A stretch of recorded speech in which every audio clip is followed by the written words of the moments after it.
Welcome. Thank you all for coming. My name is Renee Forsyth, and I'm the Director of Professional Development for Lyme Connect. And just to provide a visual description, I am a white female with dark brown hair that's shoulder length, and I'm wearing an orange sweater in keeping with the season and a white shirt underneath it.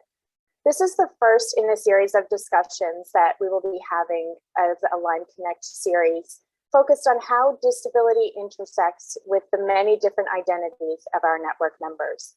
And today we are so pleased to have 4 of our network members joining us to share their experiences as people with disabilities and members of the LGBTQIA2S+ community. Before we start, I just want to mention that this session is being recorded and it will be available within a few days on our website.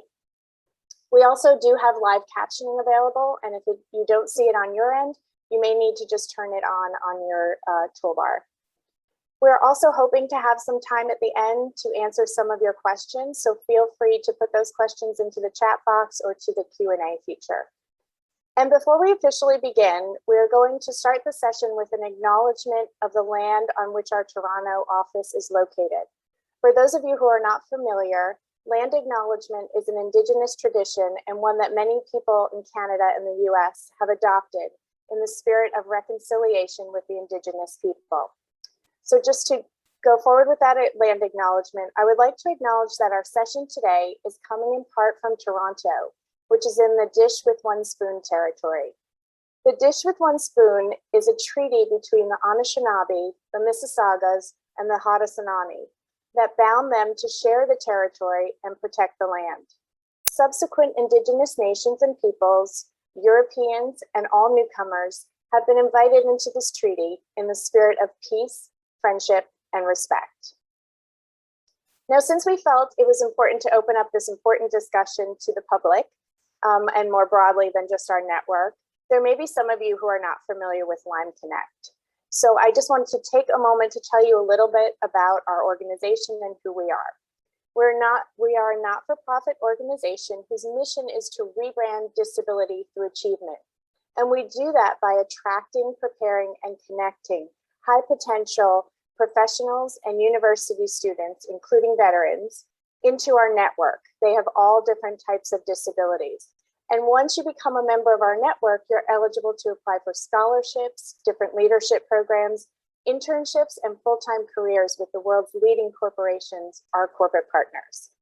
In turn, and I see that some of you who are joining us are from our corporate partners, just to let you know what we do as partnering with you is provide recruiting and onboarding insights and help you develop and promote all your employees who have disabilities. So I encourage you, if you're joining us and you're a person with a disability, to join the network. There's no fee to join, you just fill out a profile. If you're not a person with a disability, but you're interested in continuing to hear about the work that we're doing, you can join as a friend of the Lyme Network, and you'll get all of our information. So now on to the very important discussion we are all joining to hear about. Our moderator for this discussion is Danielle Anderson. She is the Chief Strategist at Black Veterans Project, a 2013 graduate of the United States Naval Academy, and a former officer in the US Navy. After leaving the military in 2018, she pursued a master's degree from Columbia University with a focus on comparative studies in race and ethnicity. Danielle is a writer, researcher, activist, and health advocate. And I'm really pleased to add that we are fortunate to have Danielle as a member of Lyme Connect's Next Gen board. So welcome, Danielle. Thank you for joining us, and I turn the program over to you. Thank you so much for that, Renee. And thank you to everyone that is joining us today for this very important discussion. I think the first step that I'd like to take is to help us all understand, I think, the framework of intersectionality. The term was coined in 1989 by Kimberly Crenshaw, Intersectionality is the interconnected nature of social categorization, in particular, a belief that all oppression is linked. So by acknowledging people only sort of in a silo of categorization or identity, we may miss kind of the unique ways in which groups of people may be marginalized. I think for those of us living with a or multiple disabilities, we understand that intimately the implications of what it means to consistently operate in spaces that were not designed for us. This happens in so many different ways, I think big and small, and is only compounded by the multiple identities we all hold. So I'm really excited to discuss the intersection of living with a disability and a queer identity. So without further ado, I will turn it over to our panelists, and our first panelist is Austin Lupkin. Hi, everyone. My name is Austin Lebetkin. I am a software engineer with Northrop Grumman, and I'm coming to you guys from Los Angeles, California, where I'm currently working at. And I've been a Lyme Connect Fellow from back in 2017, and I've been a Lyme Network member since then, and been done a lot of work with the organization since then. I'm really excited to be a part of the panel today.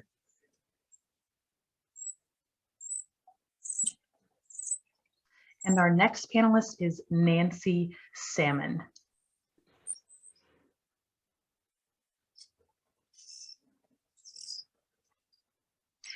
And Nancy, if you could just turn your microphone off mute. Thank you.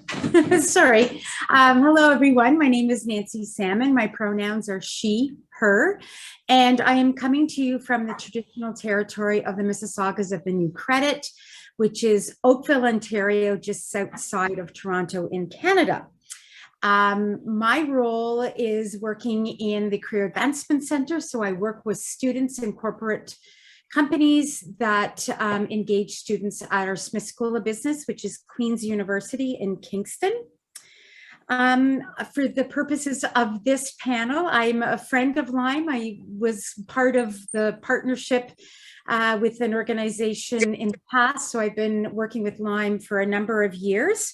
And so for the purposes of this panel, I will disclose that I am two-spirited as well, diagnosed with dysgraphia, anxiety, and melancholic depression. And I'm happy to share my experiences as someone who is in many different intersectionality communities and the support that we provide our students at Queen's. So thank you. Thank you so much, Nancy. And last but certainly not least, Abhi Gupta.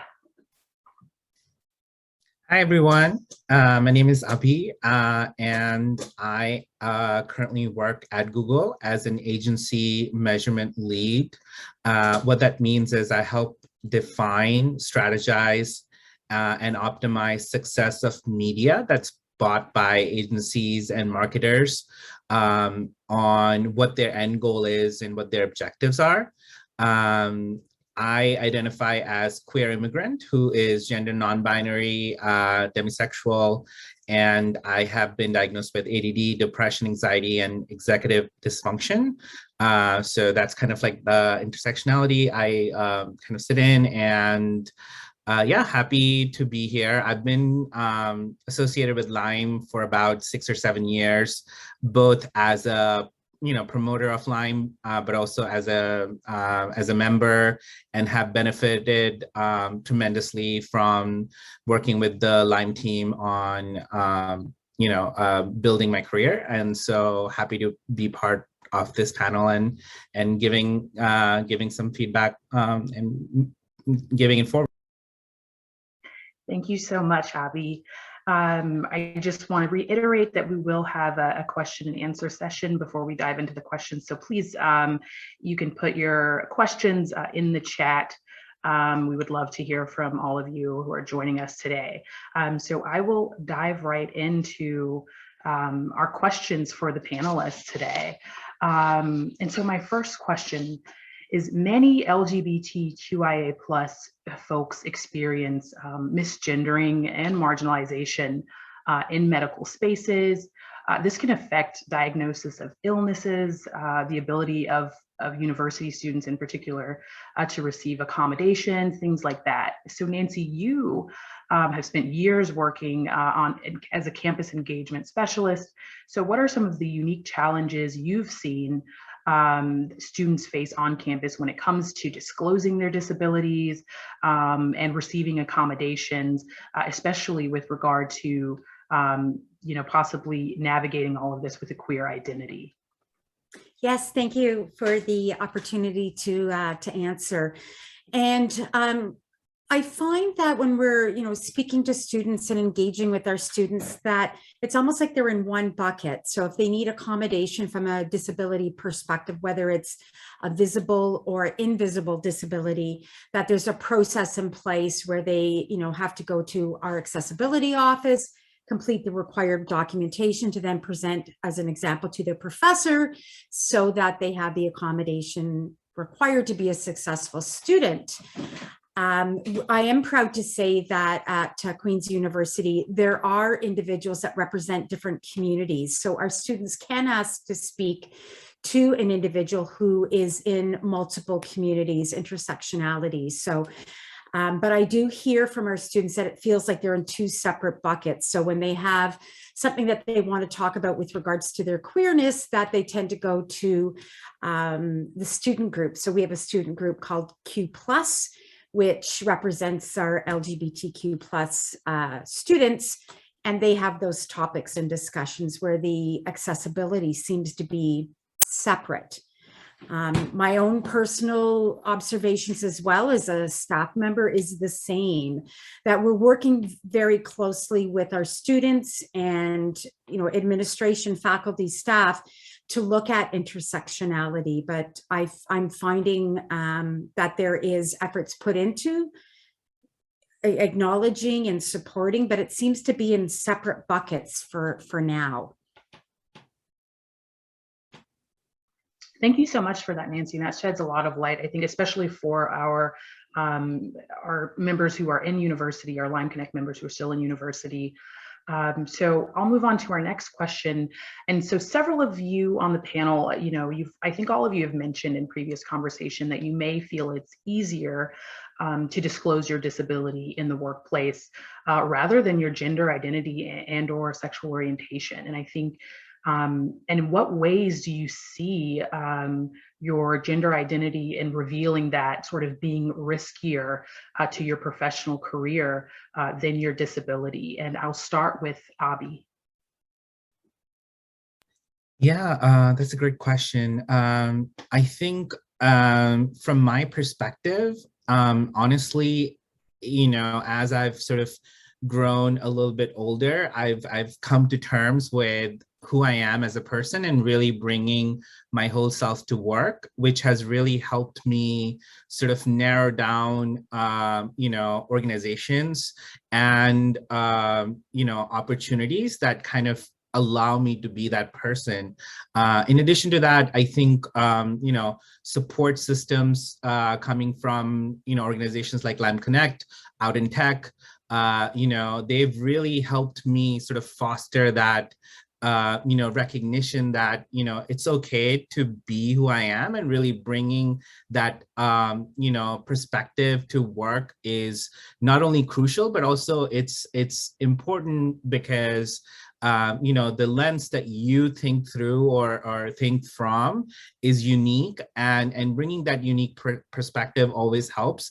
So I would say, like, I have really sort of fostered that that sort of dialogue early on. As I get to know the organization, I tend to sort of talk about disability or talk about, my queerness and how it is part of who I am. And I want to make sure that the organization is accepting of my whole self. No, that's so important. And thank you for sharing that, Abby. And I'll move on to Austin. Hi. So, for me personally, I've always had a very sort of strict personal and professional divide. I feel like a lot of like the gender identity and all that sort of stuff crosses over into more of the personal side of things. And so when I'm making friends in a non-work setting, I'm very open, whereas where I'm making friends in a work setting, and it's easier to discuss the the disability, and because it's I think the disability doesn't really cross over either of those lines. But that's just something I've sort of relied on. I don't know if it's maybe like internalized homophobia. I'm worried about advancement, but for me, I've always just sort of been very strict about, sort of dividing the two. No, thank you for being so open about that. And I think that's a very important perspective. Nancy, how about you? So I've been very open with regards to my disability because I need accommodation. And so in order for me to be a successful and contributing team member, I need to disclose what's required in order for me from a technology perspective, as well as accommodation for time of meetings, etc. So that's something that I've had to do. I went through an experience where I didn't share and my performance really suffered. So I learned long ago that I need to make sure that I am my true authentic self, but I have to ask for what I need to be a successful person. I most recently, in working in the new environment where I am, my previous employment, I was there for 30 years, and now my next career, I've been here for 3 years. So I decided to kind of not reinvent myself, but be a new person, be my true authentic self. So I have decided to join our queer employee group at Queen's to provide a lens of what I've experienced, as well as have more information about what others are experiencing at the university. I don't disclose or share with my team or my group, but I do not hold back on saying, well, I've got a meeting with Quake, which is our ERG, or I'm working with our Q+ student group and I share experiences, or I've been on a panel talking about, so they can, I guess, assume or figure out. If they ask me questions, I'm happy to answer. We have a positive space course at Queen's, and when you receive the positive space, which is a designed logo that you can put back when we were in the office to share that you are in a positive space. It gives you the opportunity to have like an icebreaker, a discussion, so you can talk about the positive space. At some point during this panel or conversation, I will talk about being two-spirited and how that's viewed in the LGBTQ+ community, and some of the what I perceive as discrimination and concerns that have been raised that sometimes prevent me from wanting to share because I'm fearful of the ramifications that will come when I do share. Thank you so much for sharing that, Nancy. And I actually can't wait for you to talk about, I think being two-spirited, I think it's something that, like you mentioned, it's not often talked about in the queer community. And whether it's intentional or not, I think it can be something that, that we have othered.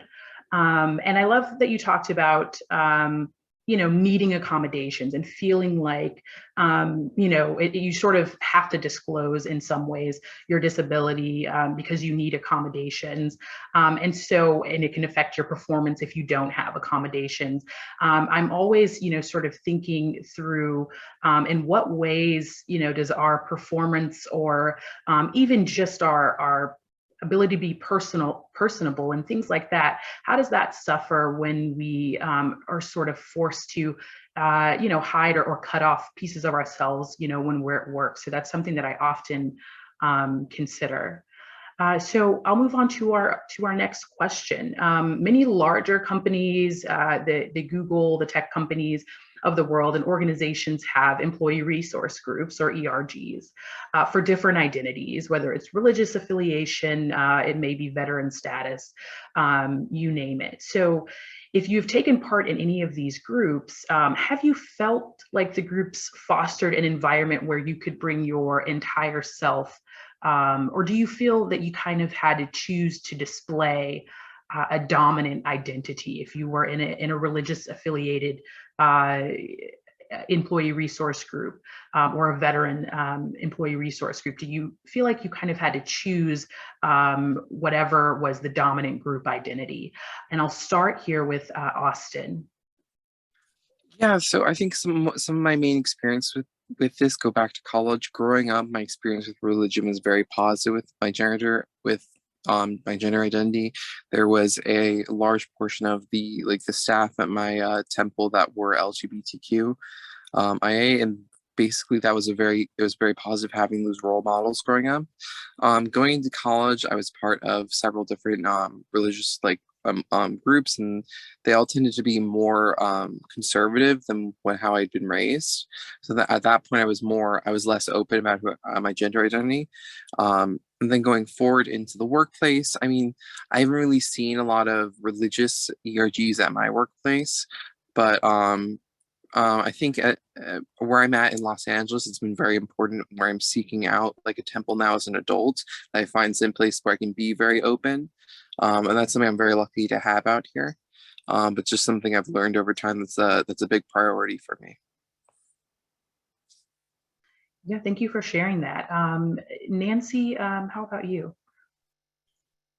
So I'm part of a number of different communities and intersectionalities. So I find, just because of the focus of the meeting or the session that I'm attending, that particular identity rises to the top because that's the topic of discussion. So I am on the organizing committee for Quake, which is our Queen's University Association for Queer Employees. And on the organizing committee, since we are talking about queer employees and how do we support and through education, through outreach, through events, etc. So I'm very much focused in that space. I'm also part of the Indigenous Peoples Group that has different events at Queen's University. So again, when I'm at those type of events, I tend to draw on my Indigenous background. So I wear a number of different hats, but I seem to be quite successful at putting the correct hat on for the correct opportunity as well. If I can add one more thing, I also at work I tend to join ERGs that's kind of step outside of the bounds of my own identities. I like things like the Female Engineers Organization or the Intergenerational Organization. They're trying to use it sort of as a stepping stone to sort of expand, get to know other identities as well. Thank you, and I'm glad you mentioned that, Austin. I was really privileged to be able to sit on a panel that included two ERGs, one veteran and one I think their disability ERG, and it was really eye-opening to me because I think it was the first time that those two ERGs had ever done an event together and sort of been in the same room all together. But what was really amazing is just a lot of the questions that came from both of the groups and the things that we talked about were so similar. And it just, I think it really just reinforced the need to, I definitely think to have these, separate spaces, whether it is religious or whatever identity. But I think it's also important, like what you're doing, Austin, is to make sure that these groups understand the ways in which that they're connected, right? So really important. I'm glad that you shared that. My next question is, often the burden is on folks with disabilities to advocate for the things that they and others need. We've already, talked about that a little bit with Nancy. Do you have any suggestions? We have a couple of partner organizations that are, joining us here today. What are your suggestions for organizations, companies, groups that could make it easier to disclose, accommodations or disability and less daunting for the person, that has a disability? And I'll start with Austin. Personally, I've had a lot of experience with Lyme Connect. I've known they've done sessions, and I've attended sessions and even done some things in person with the fellows program where they've sort of talked me through the steps of advocating for yourself for accommodations, the process of making the decisions about disclosing your disability in the workplace, But I've been lucky that I've been able to go through those programs and, have really good mentorship that sort of guided me along the way. Also, some of my experiences in college as well, I think really carried over to the workplace. I had a lot more accommodations, and I was able to sort of scale it down in the workplace to more streamlined ones I really, really needed. I think that kind of helped me to just like focus on the key things I need to advocate for. And I think that's been really positive. Also, I think company culture was a huge part of making the decision about where I worked. I ended up going with a company where I was able to have a more flexible schedule with the hours, which helps me a lot with some things where I struggled with, needing either more time to get things done. And that's really helped me sort of, be able to even not even need an accommodation for that, but relying on the company culture and going through that. And that's pretty much been my experience. But Lime Connect has been a huge help along the way in going through those mentoring sessions. I think there's a lot of recordings of them on the website, I think, if I'm correct. Renee might know more about that as well. Yeah, thank you so much, Austin. So definitely a plug here for Lime Connect for those of you who are not members or friends of Lime Connect to check out the website and to hopefully become a member. And Abby, how about you? Yeah, I will personally also echo everything that Austin mentioned.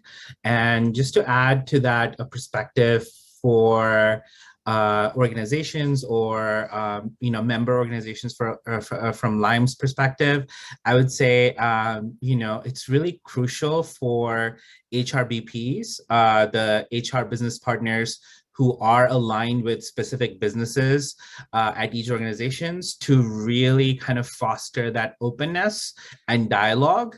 And that is something that like I have done at my previous company, where we were beginning to sort of build employee resource groups. So finding champions within the broader HR organization, or even in my case, we hired a person specifically focused on diversity and inclusion, sort of perspective across the board, has been really helpful to kind of foster that that element of, you have a resource to go to.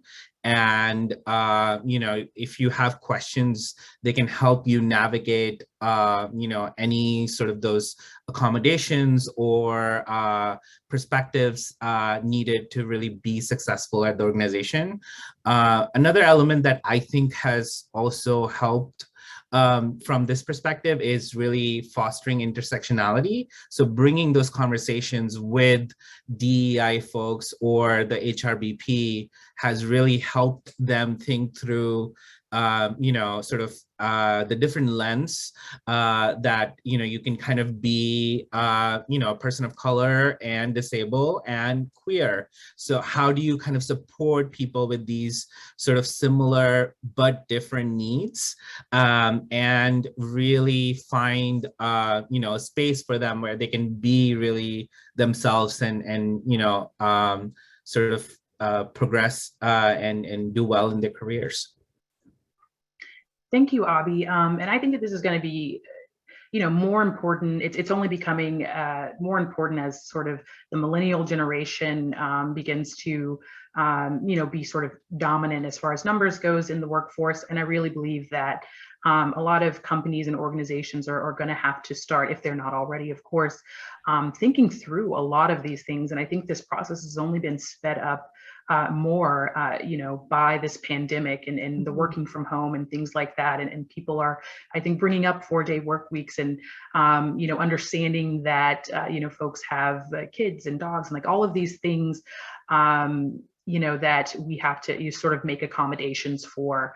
And so I'm very hopeful for the future that, companies will begin to think about this a lot more, and sort of the onus will not be on those specific groups to kind of advocate or to be, part of organizations that, advocate for them. So my next question is, can I add one more thing on the last one? Oh, of course. Mm-hmm. One other thing, I'm on the autism spectrum. So I think a big part of that is there's a social component to being able to speak for yourself, having that disability, being able to advocate yourself. There's sort of a social limitation, how best you can express yourself. And that's something that's taken a lot of practice. And I've really been relying on a lot of the work I've done with Lyme to get to the point where I'm able to advocate. But I know a lot of people who have similar disabilities have that same social limitation. So I think relying on either similar peers who have similar either disabilities or very empathetic and can understand that has been a huge successful strategy as well. Yes, no, I completely agree. I think that was, that was one of the things that reasons why I think companies have to sort of make this a priority. My next question is, have any of you ever negotiated for specific benefits related to your disability? I'm already thinking of, Nancy, I know you mentioned it briefly, gender or sexuality. I'm thinking about gender affirming healthcare coverage, adoption assistance, mental health resources, things like that. And how was that experience for you? I mean, if you've had multiple experiences, how were those? And do you have any tips for our network members and of course, friends of Lyme who might be looking to negotiate at their workplace for something similar? I'll start with you, Nancy. Sure, thank you. So first of all, in Canada, our companies and organizations have a duty to accommodate. So my experience is more from the persons with disabilities, from having invisible disabilities. And over the years, I've seen corporations not excel, but they're getting there. The momentum is there with regards to a process so that it is a transparent process for individuals to self advocate for themselves and what accommodation is required. I will also say, when I was one of the partners as a campus recruiter, I relied heavily on Lyme and my connections at Lyme for support when we had new employees coming in that were asking for certain types of accommodation that I may not be familiar with, that Lyme was a wonderful resource to leverage as well. So my personal experiences was when depression took over my person a number of years ago, that it was impacting, the trigger was impacting my performance and what did I need. And back then, which was almost 20 years ago, there wasn't really a lot of support in place. So I did go to my manager, I did go to human resources, but the accommodation that I required was something that it wasn't as simple as buying a new screen or having some type of technical. It was needing more time, needing time to go to therapy sessions. With dysgraphia, I need extra time to get reports done. There's different ways I receive information, and there really wasn't a lot of support back then. So I had to find out what worked for me and then let them know. Over the years, I've seen companies really thrive in this space where they're educated, they learn, they have human resources, the business partners are educated. There's training that's there for everyone, not just HR, for staff, new hires, etc. So more and more communication and knowledge is definitely being showcased. And just to leverage the last question, what employers can do, if you are, and I would hope that you are accommodating your employees, if you're putting that in your marketing collateral and you're showcasing, walk the talk. Make sure that when you do come back on campus or you are participating in different events, that you bring a diverse workforce to those events to showcase that, you do have, I always encourage my corporates to bring diverse alumni back to campus so our students can see themselves and have that voice of what it's like to be in that community at that company as well. So the more transparent and authentic you can be as an employer, then what I've seen is more students or new hires will feel more comfortable in disclosing what they need to be successful. Thank you for that. And also thank you for giving some, I think, insight to our partners, because I think that's, like you mentioned, how we grow. And Abby, what about you? Yeah, so my experience has also been very similar to Nancy, where, I needed to ensure that I had enough time, before I had to present something. just to kind of digest information, and my processing is different from most other people on my team, and that was something that I really had to advocate for, because a lot of times, especially when you work on the front end of the spectrum, dealing with clients, it's like things are happening until the last minute, and I had to kind of raise my hand and be like, I can't be editing things a minute before something needs to be presented, because it's just not possible for me to really then present those ideas in my in the best way. So that really started that dialogue at my previous organization about not just accommodation, but also how that culture needs to really change. And so, they've started to implement a newer way of thinking where everything needs to be done 24 hours in advance. And it wasn't just for me, but for the entire team.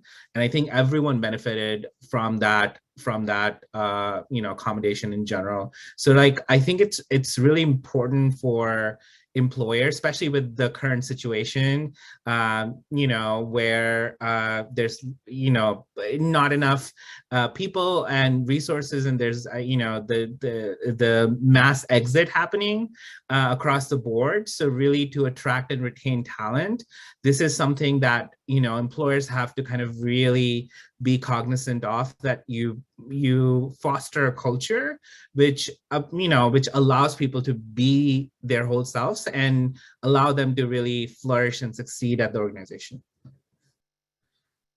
Thank you so much for that, Abhi. And I'm glad that you mentioned that a lot of these things that we see as, an accommodation or things like that actually help everyone. So, there's a saying, a rising tide lifts all boats. I think when we will really be successful when we begin to think about, instead of, thinking about accommodation as something extra, something more we have to do. And we think about it as something that is really helping our workforce, helping us all and making us all better. And I'm going to go to my last question here, because I want to give us time to get into our question and answer portion. So the internet is one place, albeit fraught with its own challenges, for LGBTQIA2S plus folks living with disabilities, to find a community outside of their work and school for various reasons, due to accommodations, things like that. But aside from, the internet, what are some other ways that you all have found to sort of build community, or to just express, the intersection of your various identities? So I'm going to start with Austin. So I have a couple experiences. First of all, I think religion is a great outlet for me for finding a very supportive community and a great way to express sort of more of a spiritual side to sexuality and emotion and all that. And find a lot of support as an artist in the artistic community. I started doing art therapy when I was a kid, and I've stuck with it, and I've become a more professional fine artist over the years. I do a lot of art shows and actually use it as a platform for advocacy, normally for people with disabilities, but more recently I've been doing a lot of work expanding, creating more of a an intersectionality focused portfolio where there's a lot of influence between different rainbows and colors, and really the expression of different identities in the work. And that's been something that I've been putting together and hoping to get together a show to really get together and show the community a really positive example of intersectionality. And there's a lot of other artists who I think are on the spectrum, and there's I also did some work back when I was in Florida, using art as an opportunity to do sort of job training for lower functioning people on the spectrum, whereas opportunity to use that creativity to help them get some skills for the workplace. So I think there's a lot of really positive work going on between combining the artistic side with different identities. No, that's amazing. Thank you for that, Austin. Would love to see some of your work at some point. And Abhi, how about you? Yeah, so for me, I think it has been a combination of joining professional organizations or organizations that are sort of supporting my identities. I mean, obviously, I've already talked about Out in Tech and Lime Connect, but in addition to that, so for me, it's really finding those, those genuine connections and really sort of connecting with people on and echoing Austin's sort of element of art. And for me, that tends to be music. So, you know, people with similar sort of, you know, interests in music. And then also, you know, I'm a big gallery person. So I've been able to kind of find people who are interested in art from visual arts perspective. So, you know, those elements really sort of bring out, you know, people who not only are accepting, but also, you know, it kind of helps you grow your own community and then maybe find other people who might be looking for similar sort of groups and avenues and helping them feel more included. So that's kind of how I've kind of, you know, tried to spread the, you know, the connections. We've got a panel full of artists here. That's amazing. And Nancy. I'm not how an about artist. you? No, it's okay. Although I can be creative. So a couple of things. The fact that, you know, I've been kind of self-isolating, not being able to go out a lot because of COVID. A lot of the connections that I've made have been through Zoom and Teams, etc. However, when we can get out and about, I've been working and attending mindfulness sessions that are for everybody, so it's inclusive. I also support my son's school and recently a debate whether to raise the rainbow flag or not, so I was able to contribute to that. I also am on the advisory board of a number of nonprofits that are in the Indigenous, Black, people of color space. I also support and have supported throughout the years, obviously Lyme Connect, very much so, but also Out on Bay and Start Proud, which are some nonprofits that are working with students and professionals in the LGBTQ+ space. So lots of ways to get back, but it's a combination of in-person over the virtual. No, thank you for that, Nancy. It's always amazing to me, you know, how folks who have so much going on are always finding ways to kind of help others and to get plugged in and involved. So that is really amazing. And I guess it is time for our question and answer round. I'm going to turn it over to Renee, who I think has been monitoring the chat for our Q&A. Great. Thank you all. So many great insights. Thank you for sharing all of this. We do have a couple great questions, and please keep sending them in. This one specifically directed at Nancy, but I think probably others of you can answer it as well. The question is, how was your process of identifying what you needed in terms of accommodations? And once you realized that, did you need to constantly remind people and your team members about the accommodations that you needed? Yeah, it's a very good question. Thank you. And it's almost like you have to keep coming out and sharing, but it's been a number of years now, so it's almost part of my introduction. Hi, I'm Nancy, etc. So I do make sure that when I was moving around to different roles at my former company and now at Smith, that I do let individuals know what's required, as well with my melancholic depression. If I'm having a bad episode, I can become quite defensive. So I always kind of let new team members know. When I was first diagnosed back a number of years ago, I decided to hold a lunch and learn and just educate the team as to what my accommodations were, what I needed to be successful, any of the things that triggered me, or if they noticed anything, if they would please, I gave them the opportunity to let me know because maybe I wasn't aware.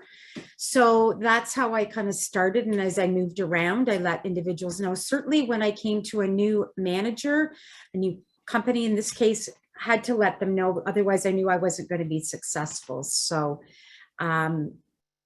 nowadays there's much more information out there about accommodation and what's needed and what's required. So it hasn't been as difficult now. It's more, you know, what do we need to do to help you, Nancy?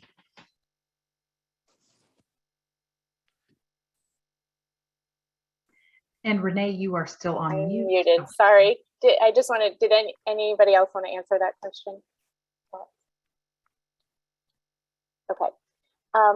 Another question is for everyone. Do you feel that sharing who you are fully has had a negative impact on your opportunities to grow as a professional? And if so, can you share some advice about how to navigate a situation like this? Abby? Take that. I would say in my personal experience, it's been actually the opposite. So really disclosing, my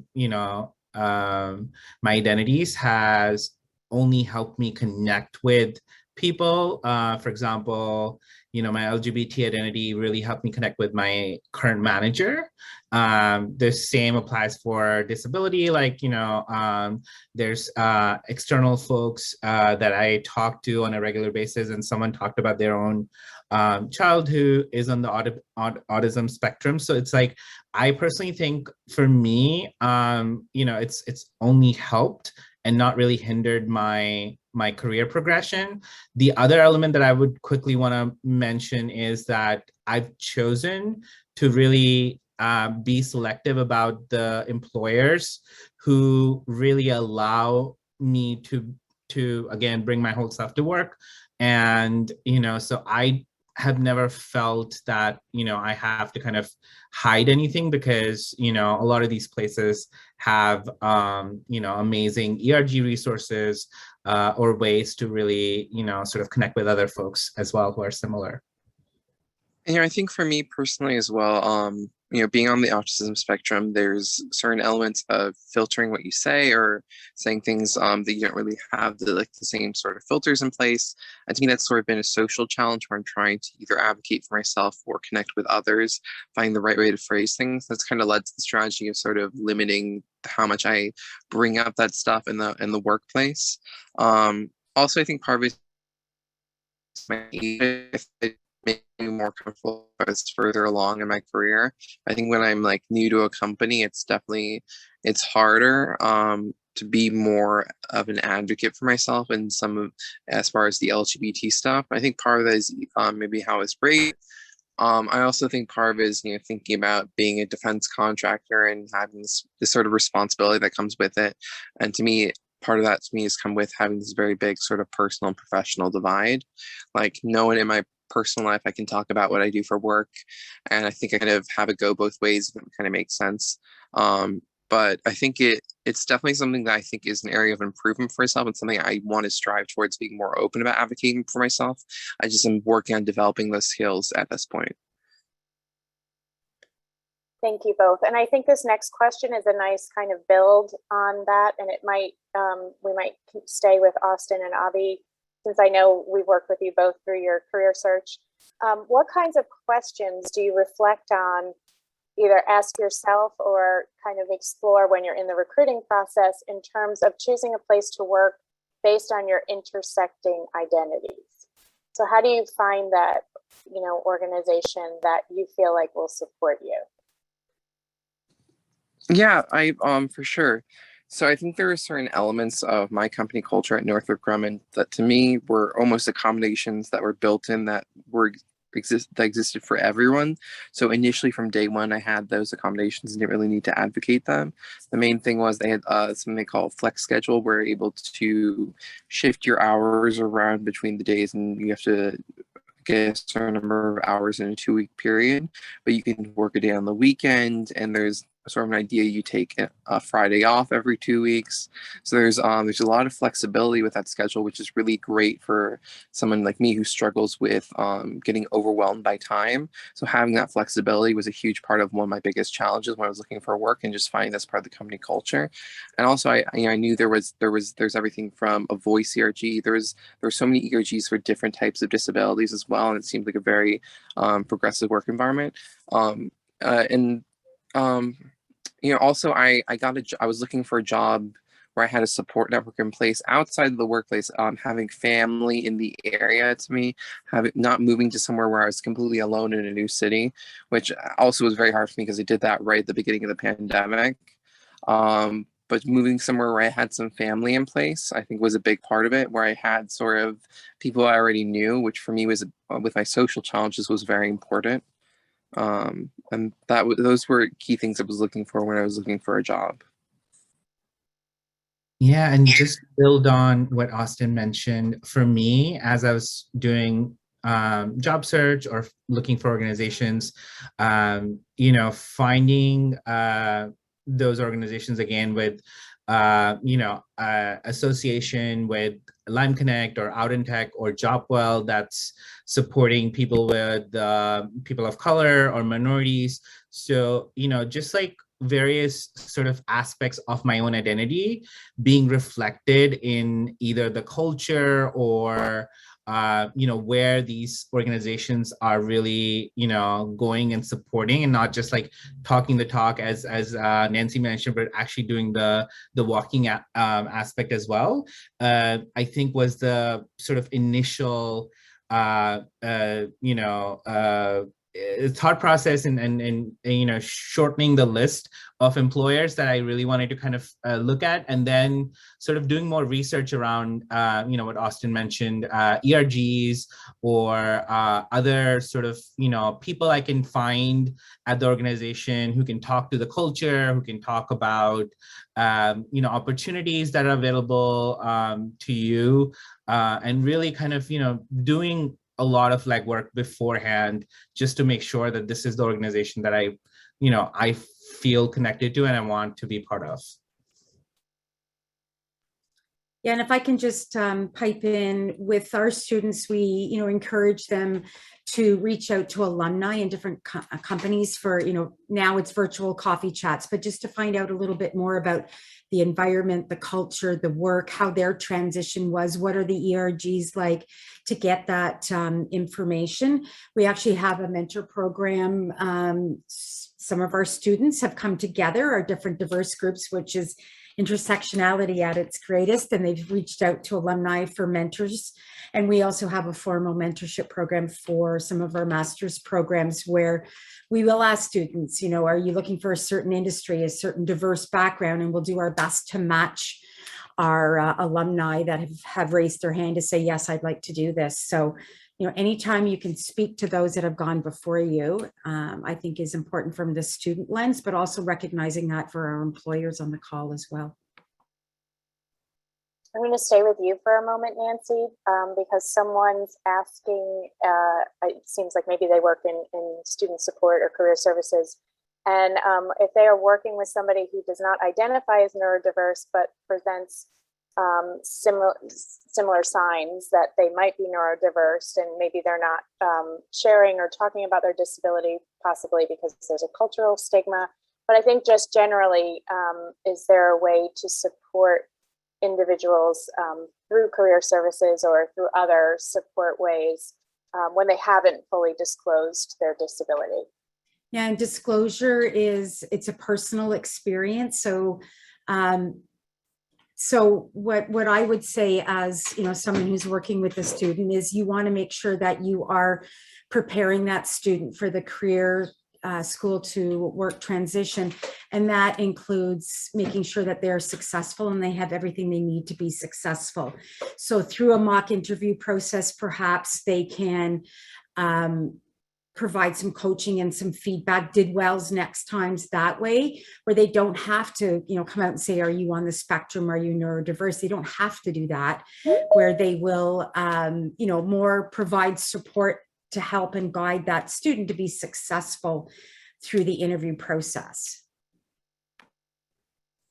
And I can also add an additional quick comment from the lens of a manager. So having managed a team, I would say, I've obviously seen people not being open about sharing certain elements. So for me personally, just sharing my own journey at times or sharing my own perspectives has helped other people kind of, if they want to share anything from their end or accommodations that they may need, or just helping them feel heard and being present,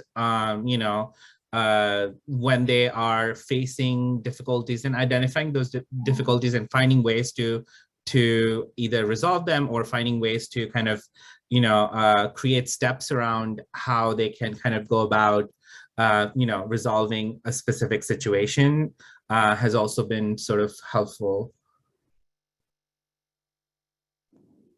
I would also say I had a lot of positive experience doing mentorship programs with other students. So I think, if you have students who may or may not identify with having very aspects of disability, sort of working together and having that support network student to student can also be really positive.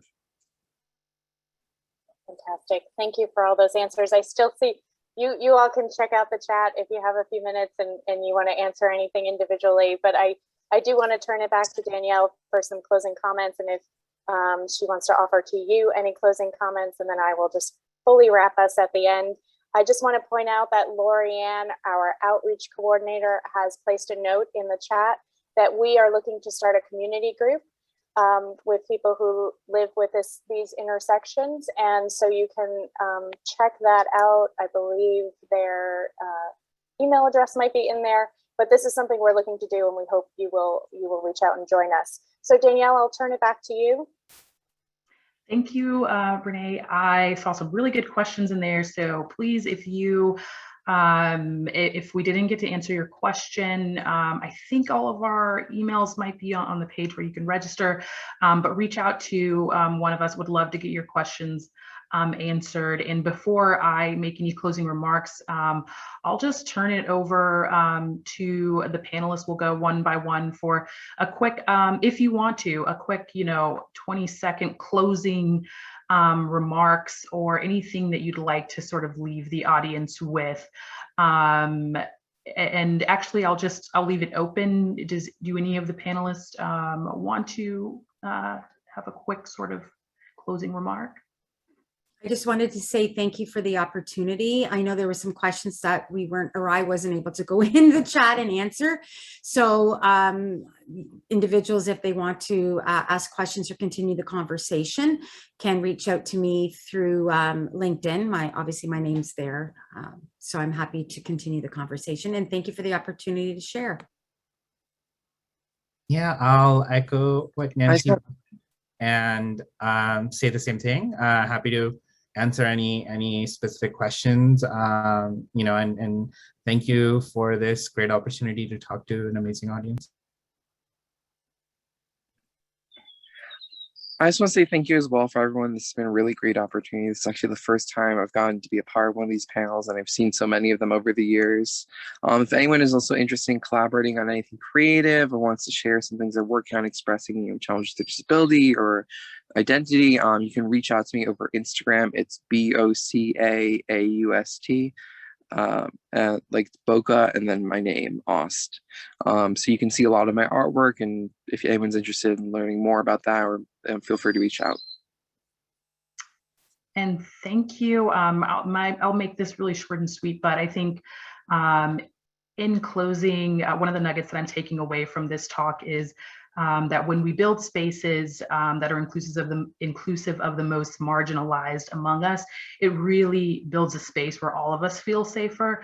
And I think as technology progresses and our lives and our work make us more connected, we have to continuously find ways to make our spaces more inclusive, with the understanding that it makes us all better. So I'll leave you with a quote: "Our liberation and our resilience is intersectional. It's tied to one another. It is intergenerational. It must be inclusive to folks within the margin, those who are queer, trans, disabled, indigenous, people of color, and undocumented." So I will turn it back over to Renee to close us out here. Thank you. And Danielle, thank you for doing an amazing job moderating this discussion. And thank you to each of our panelists for joining. And I just noted community and connections, and everybody sharing their LinkedIn and their email, and that's really what Lime Connect is all about. So please check us out if you're not already a member or a partner, and continue joining us for these important discussions. Our next one will be on November 16th, where we talk with our veterans with disabilities. And thank you again for joining us. This was a great discussion, and thank you all. Have a great day.